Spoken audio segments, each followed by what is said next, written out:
Good afternoon po. Hello, good afternoon. Opo, pangalan niyo po dito? Glenda Joy Lazada. Talagang buo pa, ano? Anong sakripisyo bilang OFW yung hindi niyo makakalimutan po? Well, syempre ang mawalay sa pamilya at wala sa kanilang mga tabi sa mga okasyon gaya ng mga birthday ng magulang, graduation ng mga pamangkin, at kapatid.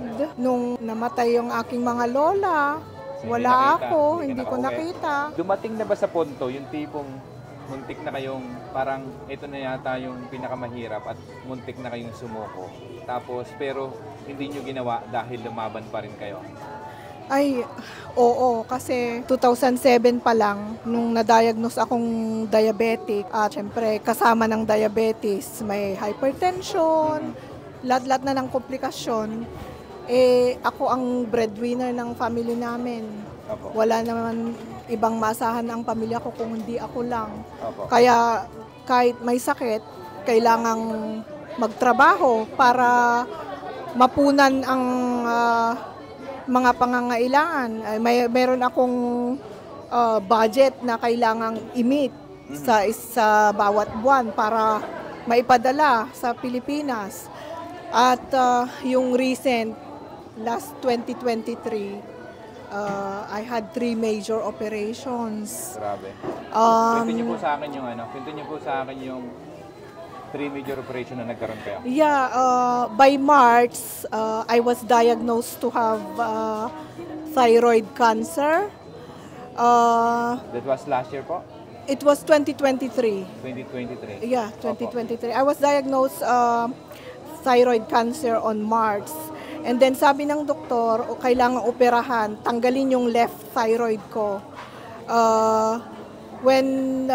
Nung maoperahan na ako, before that, meron akong chinek yung heart ko.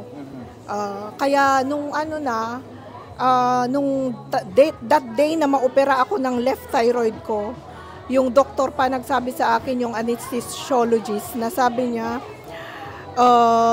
yung resulta ng CT cardio mo, meron kang atherosclerosis, yung mayroong bara yung ugat ng puso mo. Bali, 3 kailangan mong maopera.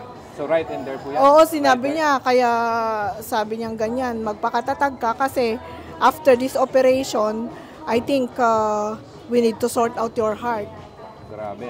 Kaya ayun, so, wala. Na-diagnose po kayo with cancer? Na-diagnose ako ng 2023. Tapos So, at the same time, nakita yung heart niya may bara. Oo. Tapos ginawa yung procedure na bypass the same month. I had operation, left lobectomy, March, and then June 21, 2023, I had triple bypass operation. Wow, grabe. And then, after that, sabi nila, kailangan din tanggalin yung right thyroid ko. So, after, I think September, nung naoperahan ulit ako, nung tinanggal yung right thyroid ko. Ano sa tingin nyo, yung nagbibigay sa inyo ng lakas loob para magpatuloy lang sa paglaban? Well, of course, ang family ko, at nakipag-bargain nga ako kay God na, Lord, parang, wag muna. Kasi wala nang ibang aasahan ang pamilya ko kundi ako lang. Ako ang panganay kasi. Kaya, ayun. Tuloy lang, laban. Tuloy talaga ang laban. Opo. At saka, kahit paano, talagang God is good. And, well, tama nga yung sinabi nila na God is never late. He's always on time. Kasi before that, actually, nag-change ako ng job. Actually, I moved from Brighton to London. And then, nung pandemic, nagkataon na yung pinagtatrabahuan ko, nag-move kami sa countryside. And then,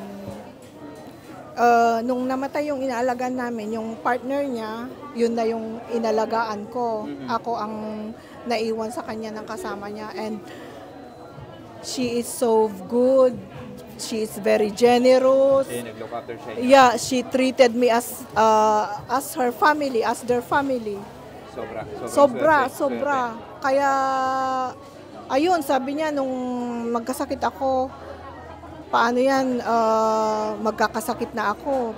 Hindi na siguro ako makapagtrabaho kasi nag-off-sick na ako. Sabi niya, you stay with me and I will support you throughout. Pati yung anak niya nagsabi na dito ka sa amin and susuportahan. And until now I'm with her. Kahit ngayon nga birthday niya Happy birthday. Salubungan mo ng Jollibee. So next question po tayo. Okay, so yeah. Sige. Go ahead po. Ayun, kaya kung nasa peak na kayo ng parang susuko na, di nyo na kaya. Maliban sa dasal, syempre, kailangan din na anuhin nyo yung sarili nyo na magpakatatag. At saka, itong nakatulong sa akin nung time na nagkasakit ako, it's good that I got a critical illness insurance, which I had it like long years ago before ako nagkasakit. Hindi ko inaasahan na magkasakit ako. Pero buti na lang meron kasi it actually helped me financial. So nung nagkaroon ka ng insurance, para lang kaalaman sa mga nanonood. So yung insurance nyo, habang hindi kayo nakakapagtrabaho, you actually receiving compensation? Kasi yung treatment, definitely yung treatment dito. Yeah, it's free. Pero yung I've got also yung critical illness insurance is a payout yon. Payout. So pag hindi ka nakapagtrabaho ng mga ilang buwan. Hindi, payout yon na for example yung insured ka ng 50,000 pounds. Kung kunwari nagkasakit ka ng gaya ng cancer or yung mga nakasulat doon sa in your case yung cancer may na-claim kayo doon. Oo. Tapos doon sa heart nyo procedure. Hindi, isang beses lang na may maka-claim ka kasi critical illness so, yun. So do you suggest and then advice na dapat kung OFW kayo, dapat insurance? Yeah. Kasi I have as well isang insurance which is MetLife. Yun naman it's like an accident insurance. Pero pag na-hospital ka, they will pay you 24 if you are confined in the hospital, 24 hours babayaran ka depende sa units na kinuha mo. Kunwari ako kumuha ko ng 4 units I think, and pag na-confine ka ng 24 hours, yung 4 units na kinuha ko, bali babayaran ako ng 200 per day na confinement sa hospital. So, kahit hindi ako makapagtrabaho, safe na yung mayroon pa rin akong maipapadala kasi ang fear ko noon, paano na ang family nung nagkasakit ako, syempre hindi ako makapagtrabaho. Paano na yung family ko sa Pilipinas? Kung hindi ako magpapadala. So, it really helps. Kaya yun yung inire-recommend ko talaga sa mga kagaya kong OFW. Hindi naman natin inaasahan na magkasakit tayo. Hindi, sino ba naman ang may gustong magkasakit? Pero, at least, hindi mo na maalis na yung iniisip mo pa na ayun. Tama. Ayun. So, ngayon po, tanong na next question na tayo. Ano yung mga aral na natutunan nyo na dito na sa abroad na dapat sa isip mo, dapat alam ko na to noon pa? May mga bagay ka bang dito mo natutunan pero dapat noon pa lang alam mo na sana? Firstly, kailangang mag-save talaga. Yung noon kasi, syempre, break-even naman ako. Wala akong maisisave. Pero kung meron ka man ngayon, umpisahan mo nang mag-save ng yung habang maaga pa, maglaan ka talaga ng emergency fund Yun. At saka dapat, sana noon, pinag-aralan ko yung about sa finances. Yeah. Mga ganun ba? Kasi kung yung bigla kang magkasakit kagaya ko, tapos Walang plano, walang plano, walang ipon. Though free naman ang NHS dito, which is Yan lang talaga. thankful ako na nandito ako. Opo. Kasi wala akong binayaran sa mga operations ko and all my medications.